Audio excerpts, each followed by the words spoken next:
변호사입니다. 네, 안 변호사님 혹시 통상임금을 판단하는 세 가지 기준 알고 계실까요? 잘 알고 있죠. 뭔가요? 사용자가 근로자에게 지급하는 임금 중에서 정기적이고 일률적이고 고정적인 그런 요건을 갖추고 있는 임금을 통상임금 이렇게 개념 짓고 있습니다. 네, 잘 알고 계시는 것 같은데요. 네, 이 개념 세 가지 기준 중에서 특히 고정성과 관련해서 정기상여금 이런 것들이 통상임금에 해당되는지는 아직도 다툼이 많은 것 같습니다. 그래서 저희가 오늘은 통상임금과 관련해서 이야기를 좀 해보고자 합니다. 네, 우선 통상임금인지 여부는 왜 중요한 것일까요? 먼저 근로기준관계법령에서 임금을 크게 두 가지 정도로 나뉘어서 개념 정의를 하고 있어요.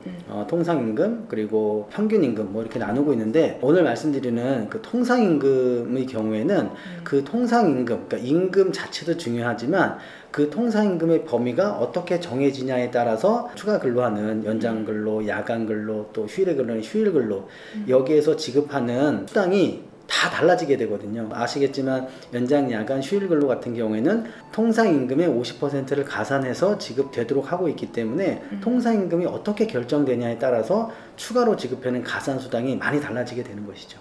그래서 그만큼 중요한 항목입니다.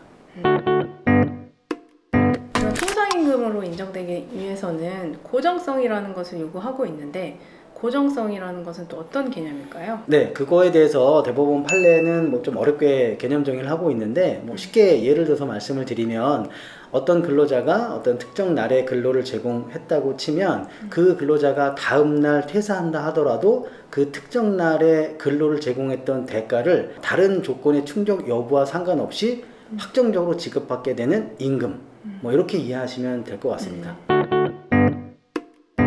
정기상여금이나 이런 경우에 고정성과 관련해서 아직도 다툼이 많은데 주로 어떤 경우가 문제가 되었었죠? 과거에는 뭐 상여금, 또 명절의 귀향여비 이런 것들이 문제가 많이 됐고, 그 밖에 뭐 김장수당이라든지 뭐 급식비 또는 뭐 출퇴근 보조비, 그다음에 뭐 직급 보조비, 이런 여러 가지 그 상여금 항목들이 뭐 통상임금이냐 아니냐에 대해서 많이 다퉈지고 있었고, 지금도 다툼이 계속되고 있는 것 같습니다.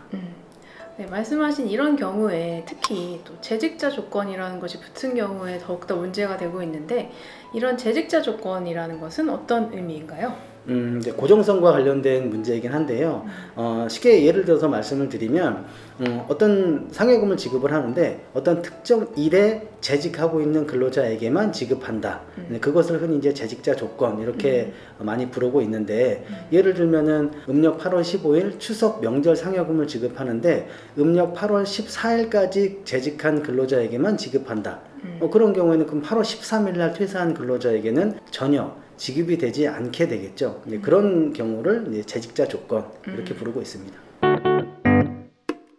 네, 이렇게 재직자 조건이 붙은 경우에는 근로의 대가라고 보기 조금 어려운 측면이 있을 것 같기도 하고, 따라서 통상임금인지 아닌지 좀 논란이 많았는데, 그래서 이제 판례는 과거에는 재직자 조건이 붙은 뭐 명절 상여금 이런 경우에는 고정성이 결여돼서 통상임금으로 인정되지 않는다고 판시한 경우가 많았습니다. 그런데 최근에는 판례 태도가 변하고 있죠? 네, 그렇습니다. 과거에는 재직자 조건이 붙은 정기 상여금 같은 경우에는 일단 통상임금으로 보지 않았고, 다만 일할 계산에서 지급되는 경우에는 통상임금으로 예외적으로 봐주는 경우들이 있었는데, 2017년경 그 이후부터는 그렇게 재직자 조건이 붙은 경우에도 통상임금으로 봐야 된다, 이런 하급심 판결들이 속속 나오고 있는 상황입니다.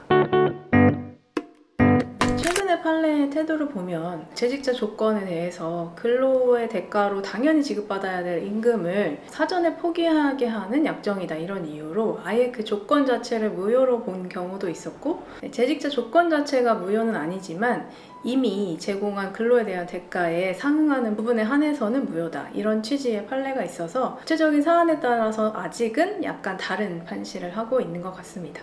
그래서 앞으로 나오게 된 판례의 태도는 눈여겨볼 필요가 있는 것 같아요. 네, 그렇습니다.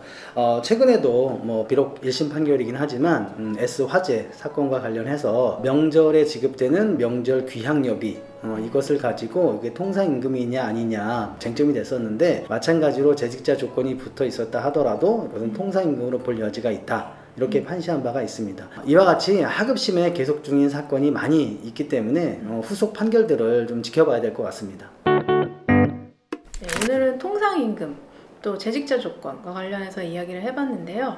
이렇게 판례 태도가 계속 바뀌고 있는 것만큼 근로자분들이나 사용자분들이 의외로 많은 관심을 가지고 계신 것 같아요. 네, 그렇습니다. 앞서 설명드린 것처럼 통상임금이라는 것이 어느 범위에서 결정되냐에 따라서 그게 근로자가 됐든 사용자가 됐든 상당한 영향을 미칠 수밖에 없습니다. 때문에 내가 근무하고 있는 회사에서 받고 있는 임금이 어떻게 지급되고 있는지, 또는 내가 운영하고 있는 회사에서 내가 임금을 어떻게 지급하고 있는지 근로자나 사용자나 모두 이번 영상을 통해서 다시 한번 꼼꼼하게 확인해 볼 수 있는 그런 계기가 되었으면 좋겠습니다. 오늘 영상도 도움이 되셨다면 구독과 좋아요도 부탁드리겠습니다. 감사합니다. 오늘은 뭐 생각보다 금방 끝났는데, 근데 오늘 이런 영상을 조금 그 기업에서 일을 보시는 분들이 조금 잘 눈여겨보면 도움이 되지 않을까요? 도움이 엄청 되고, 또 지금까지 막 좀 잘못됐다 그러더라도 그렇죠. 이게 우리가 지난 때까지는 그렇게 했는데 미비한 게 있었는데 다음 달부터는 다시 산정해서 뭐 이렇게 지급하게 했다 그러면은 근로자들도 뭐 그렇게 하자 이렇게 수긍하는 분들이 많겠지. 나 지난 거 다 받아야 됐다 이렇게 생각하는 사람은 없지 않을까요? 소송이 주면 좋은가요? 물론 뭐 소송이 주면은 좋겠죠. 그렇죠. 네, 좋겠죠.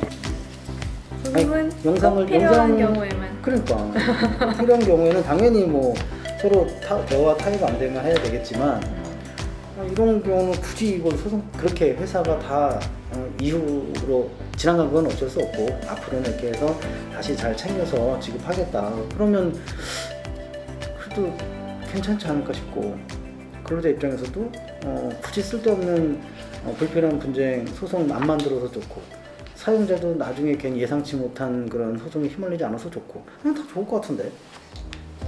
밥 안 먹어요? 저는 먹어서 좋고.